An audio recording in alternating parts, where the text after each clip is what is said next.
Good morning, and welcome to Fountain Street Church. My name is Reverend Christopher Rowe, and I am joined by my colleague, Reverend Mariela. And like many of you, we are sobered, if not paralyzed, by last night's events in our community. Shortly after midnight, Mariela and I began speaking with one another and talking about the reality that a pre-recorded service would simply not do. So we woke up this morning at 6 a.m. and we came downtown to see our community that has felt so much loss and so much pain. We are here this morning to stand in solidarity with you and all of those who have been a part of this movement among us. And like you, we want to see change and action.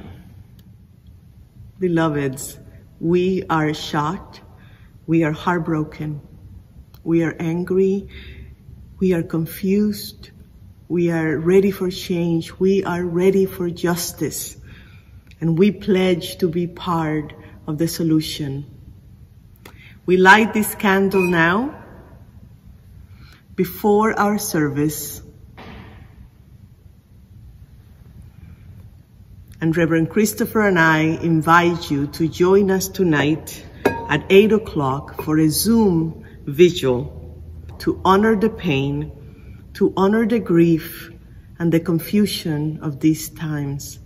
We hope you can join us tonight, and we hope that you also enjoy the service now.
Good morning and welcome to Fountain Street Church. My name is Reverend Christopher Rowe, and I have the honor of serving as the acting minister for this season here at the church, and as well, I serve as the minister for spiritual life and learning at this cathedral of hope and love and dreams and beauty and awe and wonder. On behalf of every team, every committee, every board, and every meeting and individual, and every act of fate, and every encounter, it is my greatest pleasure to welcome you this morning to this Presentation Sunday. We call this morning Presentation Sunday because this morning is the culmination of months and hours and weeks and days of work, of bringing together the voices that you offered us to share your feedback, your vision, and your dreams for what the next chapter of Fountain Street Church looks like. Because of you, we are here this morning welcoming the Reverend Mariela Pérez-Simons to our pulpit. This is indeed a day of new beginnings and celebration and great excitement and joy, but this is also a day of great lament and loss.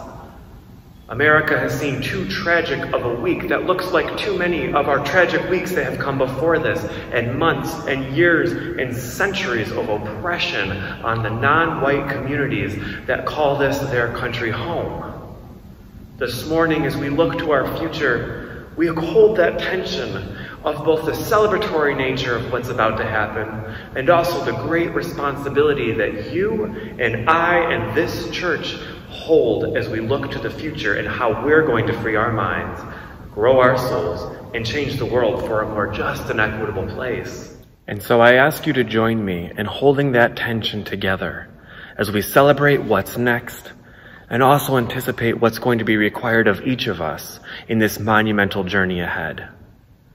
With the spirit of this 150-year legacy in mind, I'd like to welcome the Senior Minister Search Committee to the floor.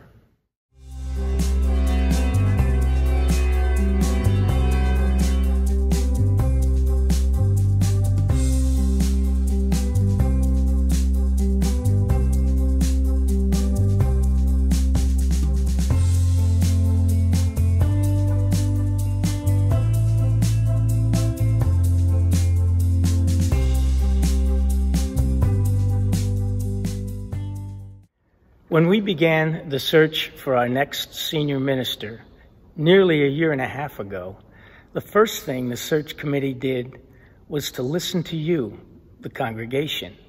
And we heard you say, "We are ready for change and poised for growth.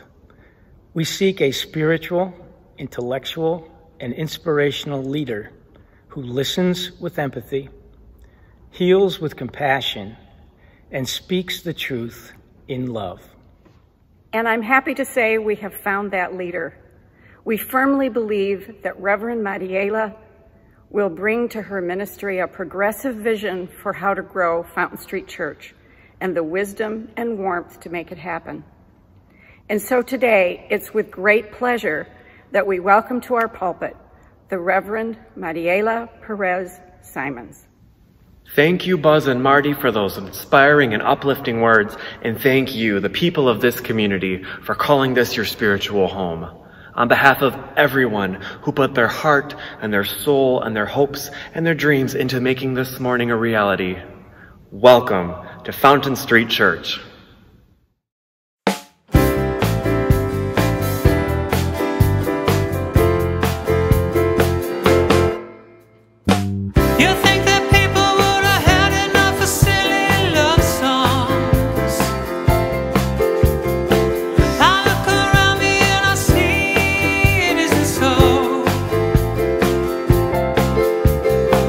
Some people wanna fill the world with silly love songs.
Do we still need ministers?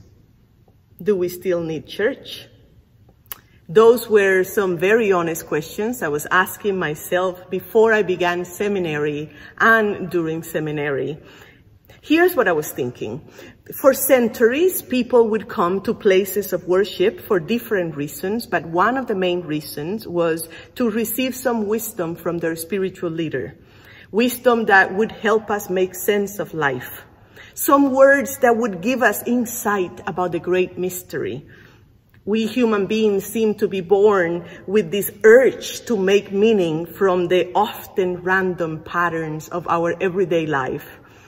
We have been doing so from the beginning by observing the shapes of the stars or the patterns in nature, or by reading the lines on the palm of your hand. We have been trying to make sense of our lives because we are meaning-making creatures. That's what we do.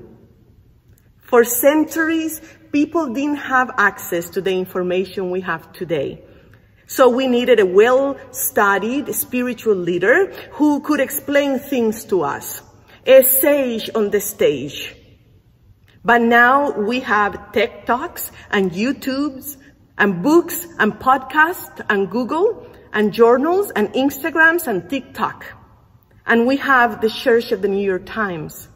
It is only fair to ask, do we still need ministers? And just looking at the numbers of religious affiliations which continue to drop across every denomination, I would also question if church is still relevant to people today.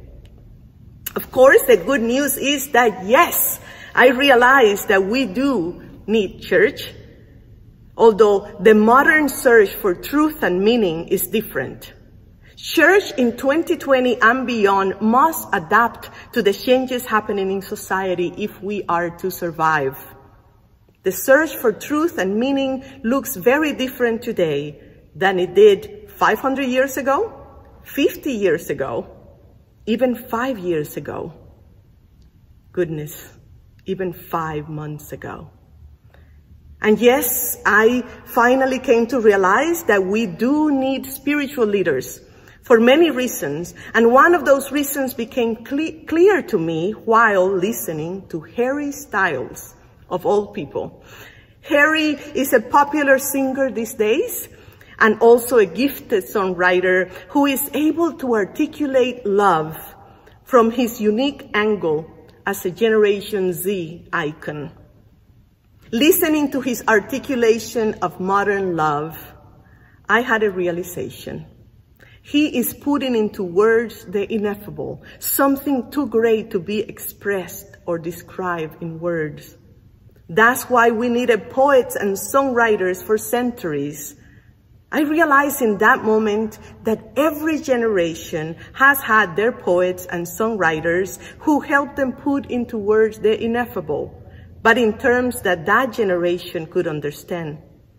Every generation needed love songs. You think that people would have had enough of silly love songs, but I look around me and I see it isn't so. Oh no, says Paul McCartney. Harry Styles made me realize that we need spiritual leaders like we need love songs to help us put into words the ineffable, the great mystery. We still need spiritual leaders who can help us connect with the transcendent, but with words and rituals and metaphors and music that are accessible to us here and now in 2020, that are accessible and relevant to these times. But the kind of spiritual leaders we need now, in my opinion, are not longer the sage on the stage who knows everything, but leaders who bring forth the innate wisdom in others. I always say, I don't know everything. I don't know everything there is to know. You and I, we are comparing notes. Your wisdom and your perspective adds to my wisdom and my perspective. What you know to be true matters. In my seminary last January, my theology professor, the Dr. Michael Hogue, a beacon of liberal religion today, gave a lecture which had become one of my top 5 sermons of all time. In that lecture/sermon to me, he puts into words various religious terms that speak of our modern search for truth and meaning. For instance, he describes theology as truth-oriented, meaning-making spiritual play. Isn't that beautiful and fun? Truth-oriented, meaning-making spiritual play. But his main point in that sermon is that truth is not a singular thing or something some of us have a monopoly on it. Truth, he says, is a non-singular, polymorphous, sometimes treacherous puzzle, and it takes a village of puzzlers to work on it together, to cope with the fragmentary incoherence, and to learn together how to live with the missing and sometimes deeply faked pieces. Dr. Hogue invites us to move away from the idea of truth and embrace the ideal of truth. And that ideal is a shared, common understanding of how things are. If you were in this beautiful sanctuary today, you would have found a piece of a puzzle on your seat. And then I would ask you to please show us your piece of the puzzle. And then I would say, you have an important piece of the puzzle, and you have an important piece of the puzzle, and you have an important piece of the puzzle, and I have an important piece of the puzzle. And that is my vision for the future of religion. This respect for theological diversity. This understanding that your truth matters and my truth matters, and they are just a part of the larger truth.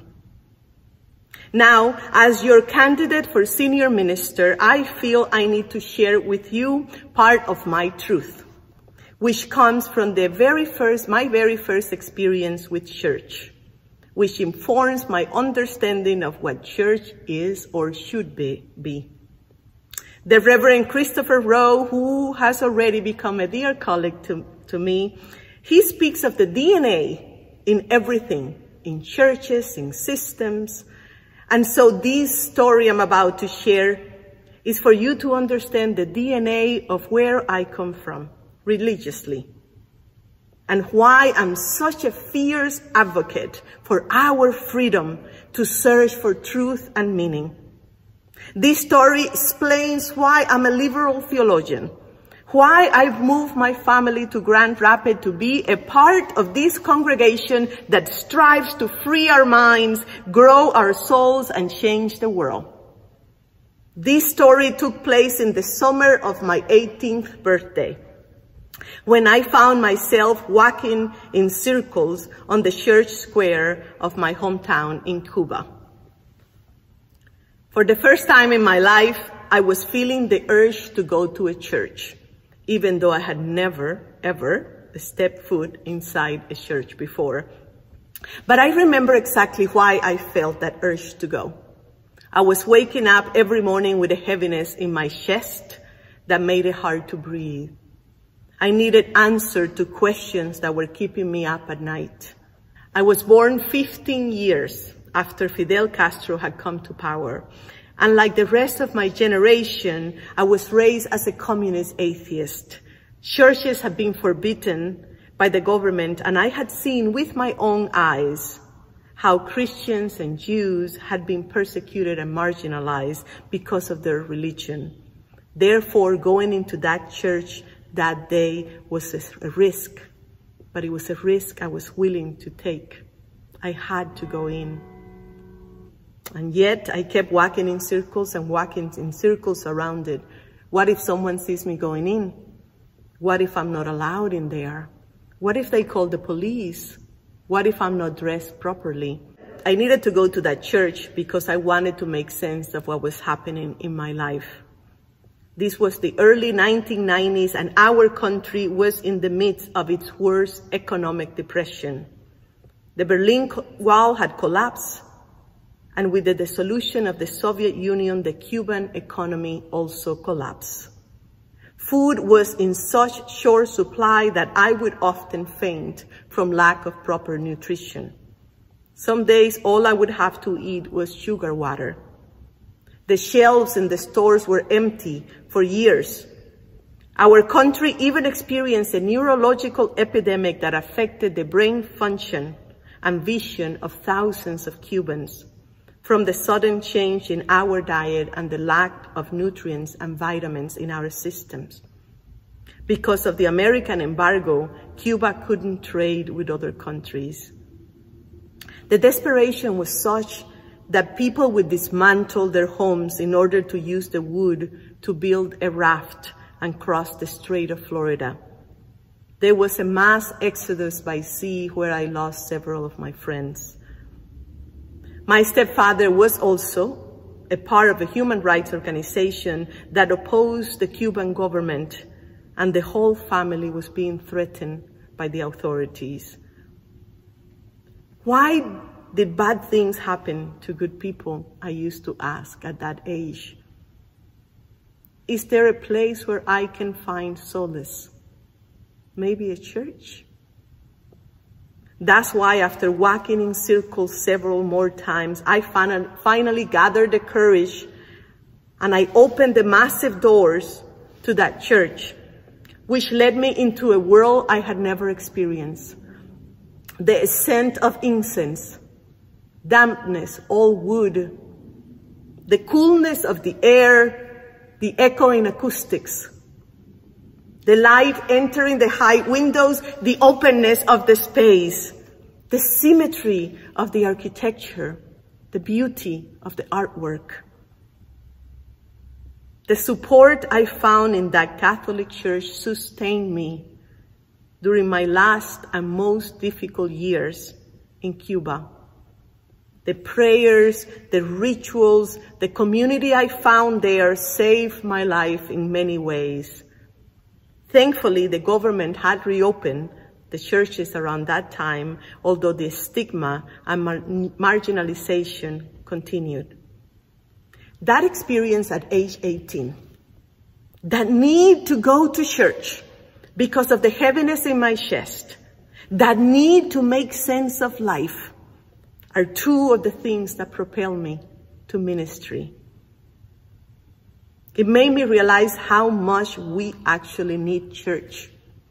How Sunday after Sunday, as the Reverend Dr. Martin Luther King Jr. once said, Sunday after Sunday, week after week, people come to church with broken hearts. They need a word of hope. And the church has an answer. And if it doesn't, it isn't a church. And I agree. I was only part of that Catholic church for a few years before my family had to leave the country and seek asylum here in the United States. Once I arrived in this country, in North Carolina in particular, where there is a different church in every corner, I began seeking a spiritual home. I visited churches of every denomination. I visited temples and synagogues. I visited Buddhist sanghas and climbed to the top of mountains seeking a spiritual home. It took me over a decade, but on a Sunday morning, I found that home in the Unitarian Universalist Church of Greensboro, North Carolina. It was love at first sight, and I eventually felt called into ministry.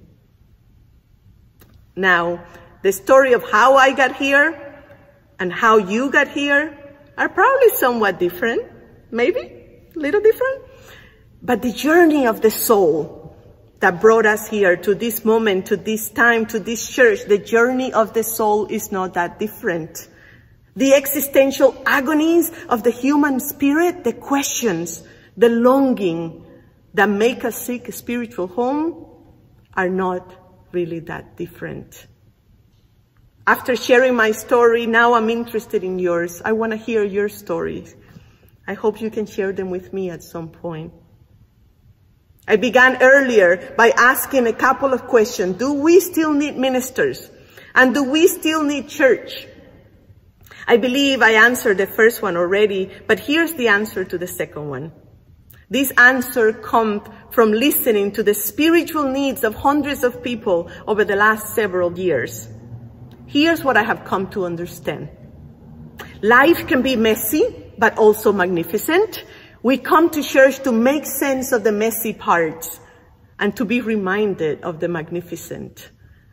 We come to church because of the ultimate and the intimate. The ultimate, the sacred, the great mystery, and the intimate, those intimate moments of connection that we make in community. Because that sense of community is so important. At a very, very primal level, we need community. And we now know that we live much longer, happier, richer, and healthier lives when we have community. We come to church when we feel like a lost soul, to try to understand the mystery of life, to find answers to the questions that keep us up at night. We come to church because of the longing, that longing for the transcendent that many of us feel. We might not always be able to put that longing into words, and some of us don't even know what exactly the transcendent is, but we come to church seeking it. Some call it community, some call it spirit, some call it God, some call it love, some call it creativity, some call it the universe, but we come because we long for it. And when language fails us, when we can't put into words the vastness of that transcendent mystery, we have liturgical elements that satisfy that need to worship and connect with that which we long for. We come to church to remember what truly matters, what truly, truly matters in our hearts of hearts. The poet John O'Donohue says that humans have an uncanny ability to domesticate everything we touch. Eventually, even the strangest, most exotic things become absorbed into the routine of the daily mind. I mean, we even domesticate our wildest dreams once they become a reality. How we take things for granted. O'Donohue says that only seldom does the haze lift and we glimpse for a second the amazing plenitude of being here. The amazing plenitude of being here. We come to church to be reminded of that. We come to church to be invited to grow into the truest, freest versions of ourselves and to learn how to lead ethical lives for the flourishing of all.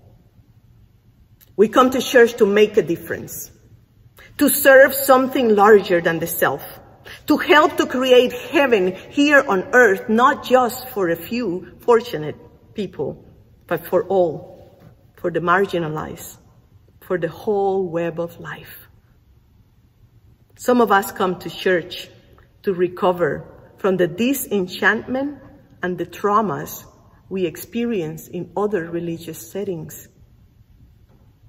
We come to church seeking a spiritual home, but what is home? Where is home? Asks the poet Mark Nepo. Is it where we begin? Or where we end up? Is home where we long to be or where life put us to make good use of our gifts? Is home where we feel safe or is home where we can be ourselves, truly, fully ourselves? Where we don't have to pretend that you are someone you are not? Where you can have the freedom to believe and to think in ways that make sense to you without judgment. We come to church often because of our children. Because where else can they have the opportunity to be fully, unapologetically themselves? Where else can they learn the values and principles we teach here? We come to church because our church saves lives, literally. We all know the stories of people who have been saved by our liberal faith. It was in this liberal church where they found acceptance, meaning, community, and purpose for the first time in their lives. We need church. And how very, very fortunate we are to have church.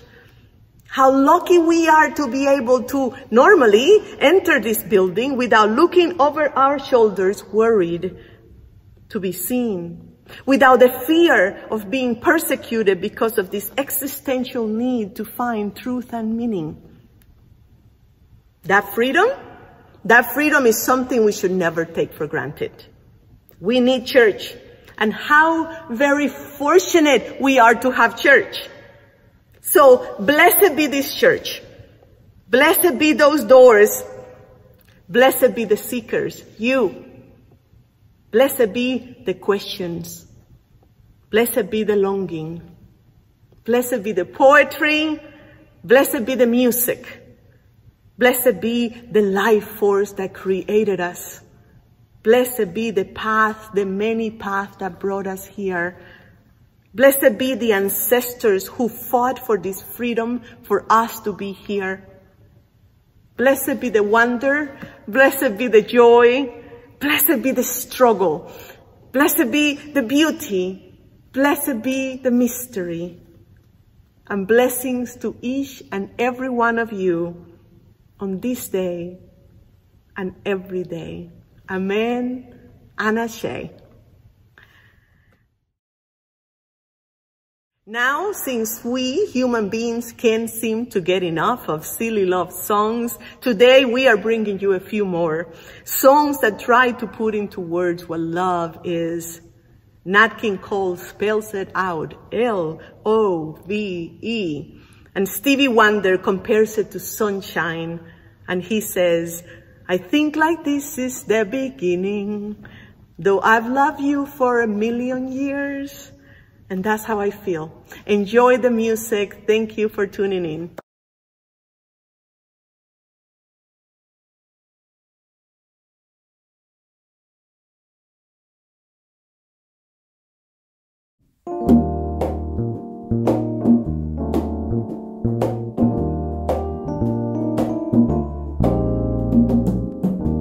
You are the sunshine of my life.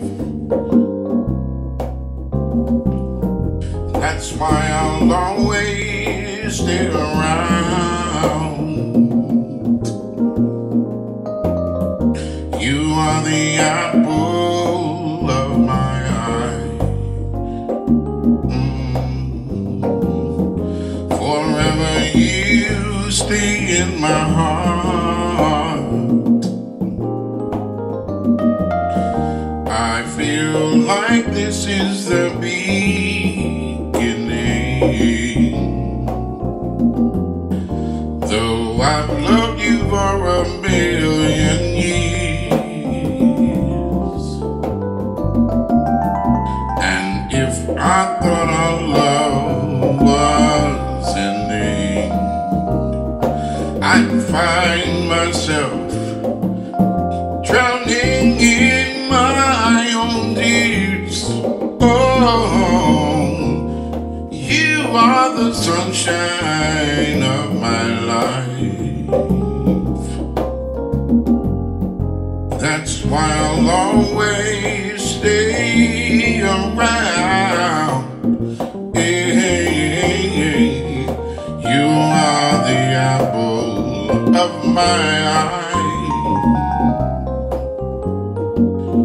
Forever you stay in my heart. You must have known that I was lonely, because you came to my rescue. And if I thought I was in heaven, how can so much love be inside of you. Oh, you are the sunshine of my life. That's why I'll always stay around. You are the apple of my eye. Forever you stay in my heart, in my heart. You're right here in my heart. You stay here in my heart.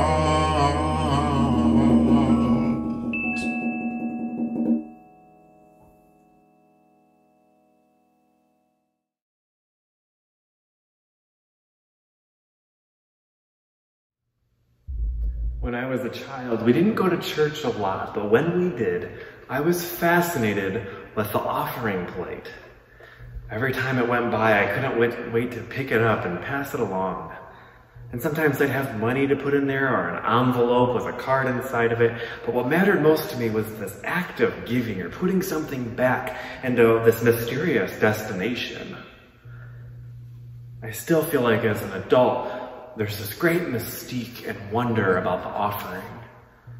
Not because we're trying to tabulate how much money might be in there, though that's a fun game too. Not because we're trying to think, well, what more money does a church need in this world? I think the mystique about the offering is that there's this immense awe we all have for the power and the impact of our resources. Here at Fountain Street Church, we know that 50% of this money goes right back out those doors into the world. And 50% stays here to keep our ministries and our missions going forward. This is not the most attractive framing of a doorway and not the most attractive view of our sanctuary, but it strikes me as apropos to the offering. During the offering, we straddle this line, right? We're a little bit inside and a little bit outside. We're a little bit knowing that it takes each of us in this building to sustain this ministry, to sustain this legacy. But there's also this act of sacrifice, this act of putting it out into the unknown. And that's why it makes sense to stand in these doors going out of this building. Every year, every week, and every Sunday, it's because of gifts like the ones that you can give us that we are able to free our minds, grow our souls, and most importantly, continue to change the world. With that spirit in mind, including the spirit of wonder and awe, the offering will now be taken.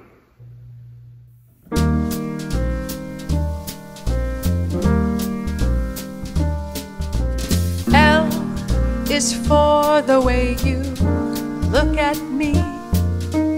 O is for the only one I see. V is very, very extraordinary. E is even more than anyone that you adore. And love is all that I can give to you. Love is more than just a game for two. Two in love can make it. Take my heart and please don't break it. Love was made for me and you.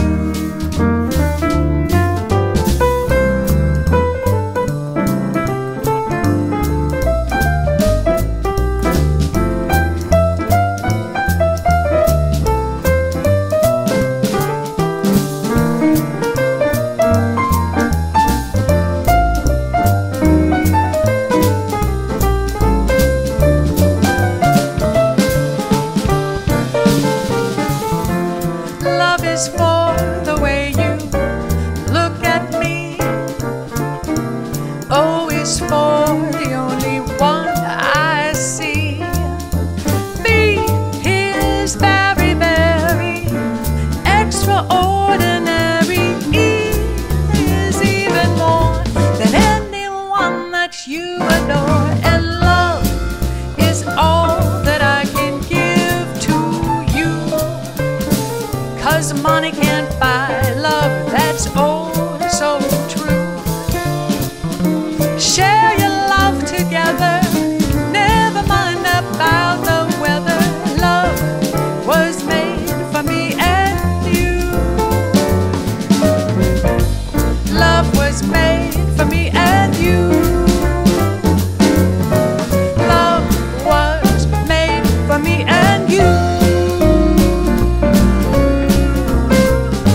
This is the church and this is the steeple, but if you open these doors, as you can tell, there are not a lot of people. Actually, there's no people here.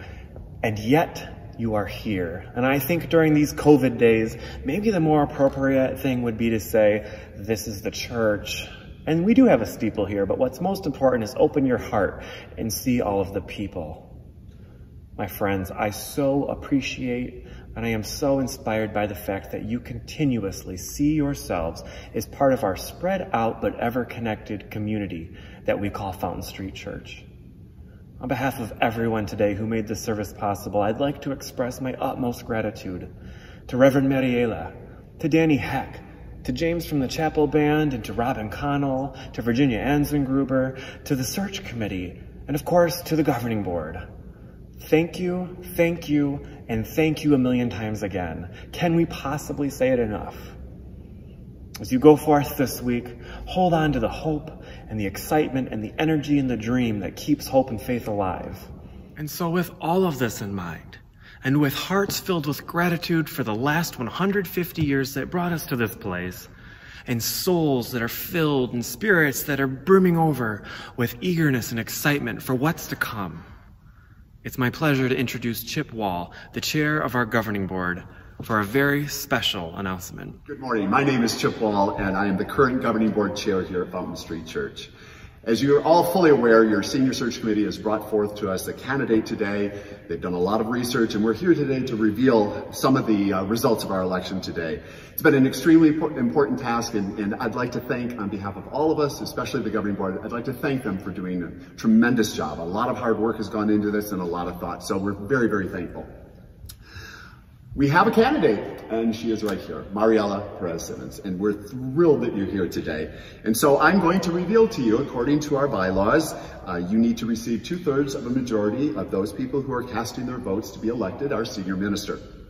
Well, for those of you that like statistics, you have been duly elected by 2/3 vote. In fact, for those who like numbers, I'm going to tell you it was 99.51% of the vote in favor of having you as our new senior minister.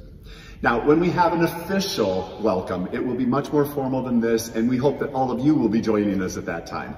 This is a little strange, as you all know. We're living in kind of unique times, but it will be a celebration. I can't wait, and we'll give it the observation and the joy that this day truly, truly does deserve.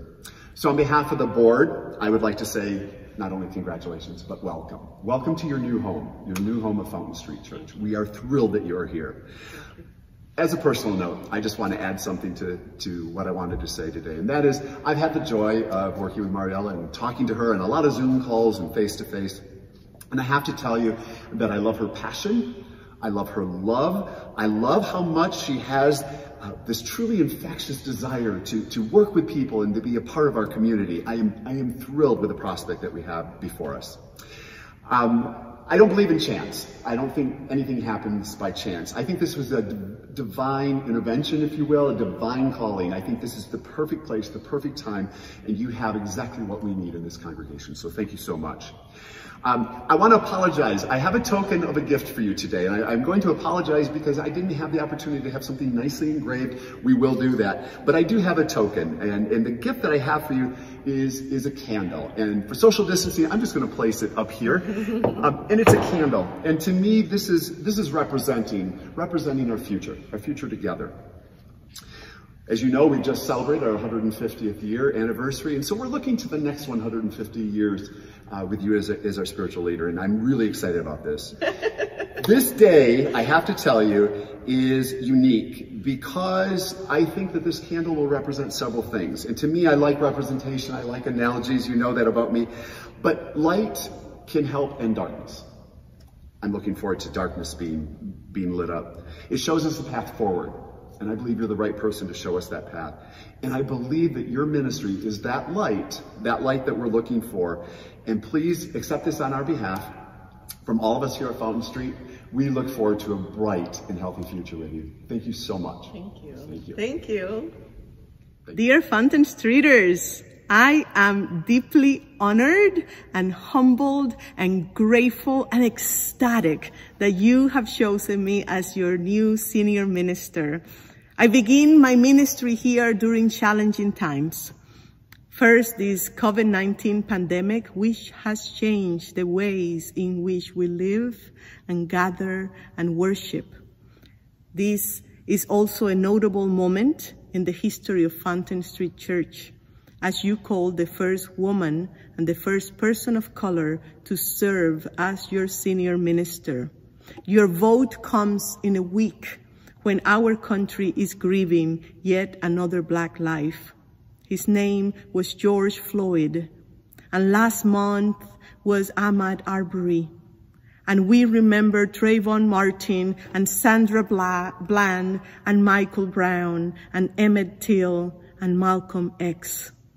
Malcolm X, who spoke from this pulpit, this very pulpit, on February 12, 1962, and gave a lecture here titled Segregation, Separation, and Integration. That was almost 60 years ago. 60 years ago. And here we still are, faced with the prejudice that comes from bearing a darker skin tone, with the violence that systematic racism makes possible. As we look forward to our future together, I am hopeful about our partnership. As we confront the brokenness of this country, as we move forward with open hearts and minds and arms and eyes, as we think of creative ways to foster a culture of healing and wholeness, of joy, a culture of deep connection. I thank you and I love you already. Now go in peace, go in joy, and I can't wait to meet you all. Thank you.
Come at all.